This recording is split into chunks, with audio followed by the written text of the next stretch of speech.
Сенаторларды алаңдататын мәселе. Елде 1 миллионға жуық адамның табысы төменгі күнкөріс деңгейіне де жетпейтіні белгілі болды. Елімізде тұрмыстық сыбайлас жемқорлық белең алып барады. Ал онымен қалай күреспек керек? Бұл мәселе Сенатта талқыланды. Атырау мен Маңғыстау облыстары ауыз судан тарығып отыр. Сенаторлар еліміздің батыс өңірлерін таза ауыз сумен қамту мәселесін көтерді. Армысыз ардақты әлеумет. Эфирде Сенат сөзі бағдарламасы. Бүгін осы және өзге де тақырыптарды тұздық етеміз. Қазақстан ақшта шоттары бар барлық қазақстандық жеке және заңды тұлғалар туралы ақпарат алынады.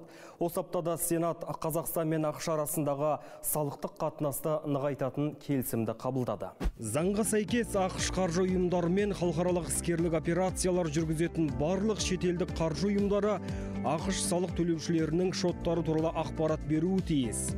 Заң қаржы ұйымдарының, оның ішінде кредиттік ұйымдардың, сақтандыру, брокерлік және басқа да осыған ұқсас компаниялардың қызметтерін қамтиды. Сонымен қатар отырыс барысында сенатор Ләззат Қалтаева Қазақстан халқына ант беріп, Сенаттың тұрақты әлеуметтік мәдени даму және ғылым комитетінің мүшесі болып сайланды. Ләззат Молдабекқызы президенттік жарлығымен қаңтар айында Сенат депутаты болып тағайындалды. Мүмкіндігі шектеулі азаматтың парламенттің депутаты болуы тәуелсіз еліміздің тарихында алғаш рет орын алып отыр. Жалпы мемлекет басшысы бұл санаттағы азаматтардың саяси өмірге белсенді араласуына үнемі баса мән беріп келеді. Ләззат Молдабекқызының сенатор болуы соның нақты нәтижесі. Бұл мемлекетіміздің инклюзивтілігінің және президентіміздің елімізді жаңарту бағдарының іске асуының жарқын көрінісі. Мұндай қадам алдағы уақытта мүгедектігі бар адамдардың саяси және қоғамдық өмірдегі белсенділігін арттыруға ықпал етеді деп сенеміз. Арал Сырдария бассейнінің мемлекеттері тарапынан Сырдария өзенінің төменгі ағысына су жіберу бойынша қабылданған халықаралық шарттар мен міндеттемелер орындалмай отыр.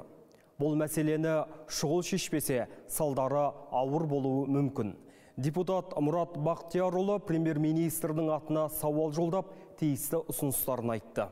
Депутаттың мәліметінше, Сырдария өзені бассейнінің кепілді сумен қамтамасыз етілуінің бұзылуына байланысты соңғы жылдары Қызылорда облысында су тапшылығы өте күрделі проблемаға айналды. Өткен жылы Шардара су қоймасына келісілген су көлемінің 57% ғана келіп түсті. Биыл жағдай одан да күрделі болуы бек мүмкін. Облыс халқының негізгі бөлігі Сырдария жағасында тұрады және тіршілігі де осы өзенмен байланысты. Қазір жергілікті халық қалыптасқан жағдайға алаңдап отыр. Үкімет басшысы ретінде су саясатын мықтап қолма алмасаңыз, ертең кеш болады. Тиісті министрлік деңгейінде бұл мәселе шешілмейді. Ол үшін трансшекаралық су мәселелерінде Қазақстанның мүддесін бермеуіміз керек. Сондықтан су сағасына орналасқан елдердің судың мемлекетаралық келісімге сәйкес мөлшерін мемлекеттік деңгейде шешудің жолдарын тез арада қарастыру қажет. Атырау мен Маңғыстау облыстары да ауыз судан тарығып отыр. Тіпті жағдай жылдан жылға ушығып барады. Депутат Ғұмар Дүйсенбаев үкіметке сауал жолдап, еліміздің батыс өңірлерін таза ауыз сумен қамту мәселесін көтерді. Қазір Атырау облысы суды Жайық өзенінен алады, ал трансшекаралық өзеннің бастауы көрші Ресейде жатыр. Су ресурстарының 80% сол жерде қалыптасады. Ал соңғы 20 жылда Жайықтың да өзегі тарылып барады. Бұдан бөлек аймақты сумен қамтып отырған Астрахан Маңғышлақ су жүйесі әбден ескірген және ол күрделі жөндеуді қажет етеді. Осылайша Атырау облысын сумен жабдықтау толығымен жоғарыда аталған су жүйесінің техникалық жағдайына, сондай-ақ деңгейі жыл сайын төмендеп бара жатқан Жайық өзеніне тәуелді. Судың көлемі, контуры судың, сосын жаңағы химикалық составын бәрін соны тексеріп, қазіргі кезде мамандардың есептері бойынша бұл судың көзі тұтас Атырау облысына да, Маңғыстау облысына да жетеді. Осы мәселені көтеріп атқанымыз бір мәселе. Соның жаңағы судың көлемінің астында мұнай болып, оннан аса мұнай компаниялар мұнайды өңдеп жатыр. Оның ішінде арасында жаңағы мұнайдың жаңағы сумен қосылып кеткен жағдайлары да болып жатыр. Екіншіден, біз қойып атқан мәселеміз осы мұнай компаниялардың жұмыстарын исследовательская работа дейді, осы жұмыстарын тоқтату керек.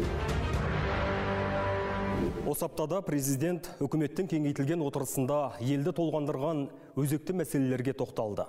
Қасым-Жомарт Тоқаев Қазақстан пандемия мен іскерлік белсенділіктің төмендеуімен және ұлттық қауіпсіздікке байланысты күрделі кезеңді бастан өткеріп жатқанын ашып айтты.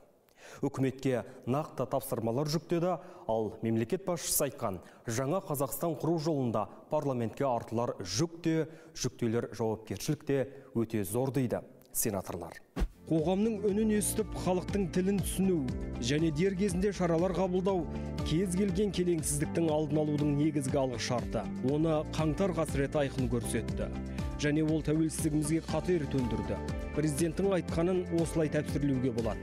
Елде кедей-кепшік көбейіп барады. Қара нан мен қара суға қарап отырған отбасылар бар.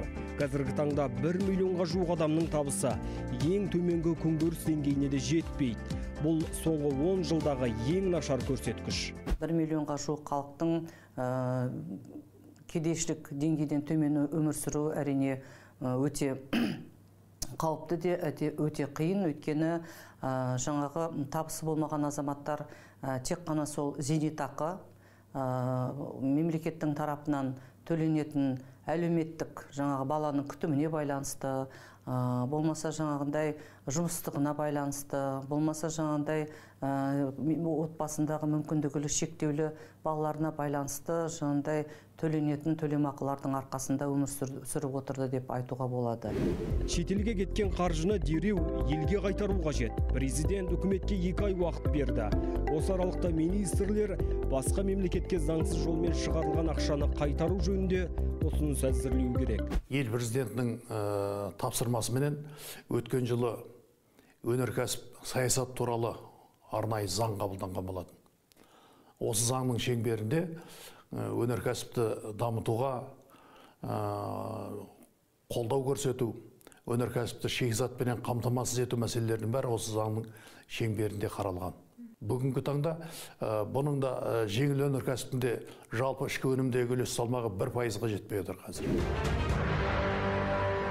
Жаңа Қазақстанда құру үшін сыбайлас жемқорлықпен күресті күшейту керек. Депутаттардың айтуынша қоғамда әсіресе тұрмыстық сыбайлас жемқорлық белең алып барады. Ал онымен қалай күреспек керек? Бұл мәселе Сенатта талқыланды. Сондықтан тұрмыстық сыбайлас жемқорлыққа қарсы іс-қимыл шараларын әзірлеу және іске асыру 2 бағытта лауазымды адамдармен және қоғаммен тікелей байланыста жүргізілуі тиіс дейді сенаторлар. Яғни пара берме, пара алма деген ұстаным керек. Әлеуметтік зерттеулердің нәтижесіне қарағанда халықтың 60%-ға жуығы сыбайлас жемқорлыққа қарсы қызмет етуге дайын екенін көрсетіп отыр. Қазіргі уақытта мынау мемлекеттік поликлиникаларда, больницаларда, содан кейін полицияның қызметіне байланысты, сондардың қызметіне байланысты тұрмыстық сыбайлас жемқорлықтың пайызы жоғары көрсетіп отыр. Олардың алдын алуының бірден бір алғы шарты ол мемлекеттің халыққа ұсынатын қызметі ашық болу керек, уақытылы және бір тәртібі анық болу керек. Оның негізі цифрландыруға байланысты. Жақында ғана мемлекет басшысы бекіткен Қазақстан Республикасының сыбайлас жемқорлыққа қарсы саясатының 2022-2026 жылдарға арналған тұжырымдамасын сапалы іске асыру үшін мемлекеттік органдар жұртшылықпен бірлесе іс-әрекет етіп, бағалау әдістемесін жасау қажет деп есептеймін. Германия Қазақстан президенті жүргізіп отырған реформаларды қолдайды. Бұл туралы Германияның Қазақстандағы елшісі Моника Эверсон Сенат төрағасы Мәулен Әшімбаевпен кездесуде айтты. Сондай-ақ ол екі ел арасындағы ынтымақтастықты нығайтатынын жеткізді. Тараптар екі елдің парламентаралық байланысын әрі қарай дамыту мәселелерін талқылады. Сондай-ақ Қазақстанның жаңа экономикалық бағдарын іске асыру аясындағы ынтымақтастығы сөз болды. Мәулен Әшімбаев Қазақстандағы реформалар шетелдік кәсіпкерлер үшін еліміздің инвестициялық ашықтығы мен тартымдылығын қамтамасыз етуді көздейтінін атап өтті. Сондай-ақ Сенат төрағасы Өзбекстан Оли Мәжілісінің заң шығару палатасының төрағасымен кездесті. Нурдин Джон Исмоилов Қазақстан президенті бастамашы болған реформаларды Өзбекстан тарапы құптап отырғанын атап өтті.